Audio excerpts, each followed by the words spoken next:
Hi there.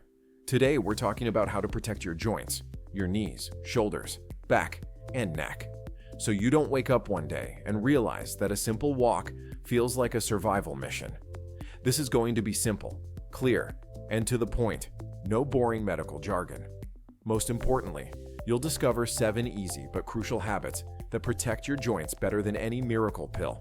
When it comes to joint health, there's one simple truth you need to know. Movement isn't just physical activity. It's a biological necessity. Your joints are covered with cartilage, a smooth, protective layer that doesn't have its own blood supply. Unlike muscles or skin, it doesn't get nutrients directly from the bloodstream. So how does it stay healthy? Through movement. Every time you move a joint, it gently compresses and releases, like a sponge. This action pulls in nutrients from the synovial fluid. That's your body's natural joint lubricant. But when you're not moving, that fluid just sits there. The cartilage starves and slowly starts to break down. The less we move, the faster our joints lose flexibility, shrink in volume, and become weak and stiff. That's why a sedentary lifestyle is one of the biggest contributors to joint problems like osteoarthritis. And here's the good news. We're not talking about hitting the gym or doing intense workouts. Just standing up regularly, stretching, rotating your shoulders, moving your legs, changing position. Even 1 to 2 minutes of gentle movement every hour can make a big difference. If joints don't move, they quite literally stop working. And once that happens, rebuilding function is a lot harder than simply keeping it in the first place. A lot of people enjoy cracking their knuckles, neck, or back. It feels harmless. And in most cases, it is. That cracking sound usually comes from gas bubbles forming and popping in the joint fluid. Totally normal. But here's the thing. Problems can start when you force your neck or spine to crack, especially if you do it often and with pressure. Over time, constantly twisting or bending joints in unnatural ways can stretch the ligaments, weaken the joint capsule, and lead to instability. This is especially risky if you're doing it without warming up or if the motion is too sudden or aggressive. Cracking sounds alone don't mean something is wrong, but if the sound is accompanied by pain, stiffness, or inflammation, it's time to see a doctor. Also, be cautious if the same joint cracks repeatedly without any clear reason. That could be a red flag. A better alternative: replace the cracking habit with gentle stretches and slow rotations. You'll still get that satisfying feeling of movement, but without putting extra stress on your joints. Cracking isn't a diagnosis, but it's not a toy either. It deserves a little respect, so treat your body kindly. Joint health isn't just about movement and nutrition. It's also about how we stand, walk, and sleep every single day. And 2 things make a huge difference: your shoes and your mattress. Let's start with shoes. Every step you take sends shock waves up through your body, from your feet all the way to your spine.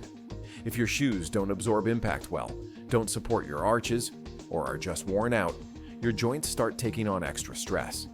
Your knees and lower back are usually the first to suffer. Most people underestimate how important good everyday footwear is, especially if you walk or stand a lot. When the soles wear down unevenly, your body compensates, twisting joints slightly out of alignment. Over time, step by step, this creates chronic strain. Now let's talk about your mattress. We spend about 1/3 of our lives sleeping. And if your bed isn't supportive, your spine could be out of position all night long. You won't notice it while you're asleep, but your spinal and hip joints might be under constant pressure. A mattress that's too soft can cause your body to sink and twist out of alignment. One that's too firm can put too much pressure on your shoulders and hips, cutting off circulation and causing discomfort. The ideal choice: a medium firm mattress that keeps your spine in a natural, neutral position. If you regularly wake up with back or neck pain, it might not just be your pillow. Your mattress could be part of the problem too. Supportive shoes and a proper mattress aren't luxuries. They're long-term investments in your joint health. They're working to protect you 24/7, even when you're not paying attention. When people talk about joint health, stress isn't usually part of the conversation, but it should be, because it affects your joints far more than you might think. When you're stressed, your body tenses up. Muscles tighten automatically, especially in your neck, shoulders, and back. Sometimes it feels like stiffness or heaviness. Other times it's a dull, nagging pain you can't quite explain. This is called muscle tension, and it can last for hours, even days. That constant tension interferes with how your joints function. Tight muscles pull on the joints, throw off alignment, and compress the joint capsule. This reduces circulation and makes it harder for synovial fluid, your joint's natural lubricant, to flow properly. Without enough movement and fluid, joints begin to dry out and ache. And it doesn't stop there. Chronic stress also disrupts your hormones. Elevated cortisol, the body's stress hormone, slows down tissue repair, including cartilage and joint tissue. That means even tiny injuries take longer to heal, and inflammation becomes harder to control. The good news: you don't need fancy tools to fight it. Simple things, like deep breathing, stretching, a short walk, or even closing your eyes for a few quiet minutes, can release built-up tension. It might not look like joint care, but it's one of the most powerful things you can do. Stress isn't just in your head. It's a hidden source of chronic inflammation and pain. So if you want to keep your joints healthy long-term, learn to move and learn to relax. The cartilage and ligaments that make up your joints are mostly made of protein, especially a type called collagen. That means if your body doesn't get enough building material, it simply can't repair wear and tear. This becomes even more important as we age because natural collagen production slows down over time. Protein isn't just for building muscle. It's essential for joint health. Think of it like motor oil for your body. Without enough of it, your tissues get weaker, recover more slowly after physical activity, and become more prone to micro-injuries and inflammation. That's why it's important to get enough protein through your diet. For adults, the general recommendation is about 1.2 to 1.6 grams of protein per kilogram of body weight per day, especially if you're active or healing from injury. This doesn't mean you need to live on protein shakes. We're talking real, quality food: eggs, fish, meat, beans, lentils, and dairy. You can also support your joints by adding more collagen to your diet through food like bone broth or supplements. But here's an important detail: your body needs vitamin C to properly absorb and use collagen. Without it, your body can't convert amino acids into the forms it needs for joint repair. So if you're taking collagen, make sure you're also getting plenty of fruits, especially citrus and berries. Skipping protein is like trying to fix a house without bricks. Your joints simply can't repair themselves if they don't have the raw materials. That's why smart nutrition isn't optional. It's the foundation of long-term joint health. One of the most common mistakes people make with joint pain is thinking they should avoid all exercise. But in reality, the right kind of strength training is one of the most powerful tools for keeping your joints healthy. Here's why. When the muscles around a joint are weak, every movement puts more direct stress on the joint itself. But when those muscles are strong, they act like shock absorbers, taking pressure off the joint, improving stability, and helping it move the way it's supposed to. Now, this doesn't mean lifting heavy weights or doing high-intensity workouts. We're talking about simple, gentle strength exercises, using just your body weight or light resistance bands. Think wall squats, glute bridges, leg lifts, core strengthening. Even basic movements like these can make a big difference if you do them consistently. The key is good technique. Don't worry about how many reps you can do. Focus on doing them right.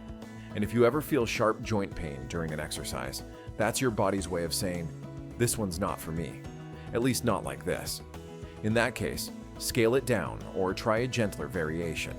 Strength training isn't just about getting stronger. It's about creating support, stability, and preventing pain.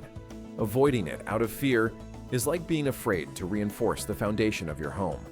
Your joints need support, and you can build that support one small, safe step at a time. Many people get used to joint pain and start treating it like it's just normal. It's just age, probably just a strain. It'll go away on its own. But ignoring joint pain is a dangerous habit. Pain isn't weakness. It's not whining.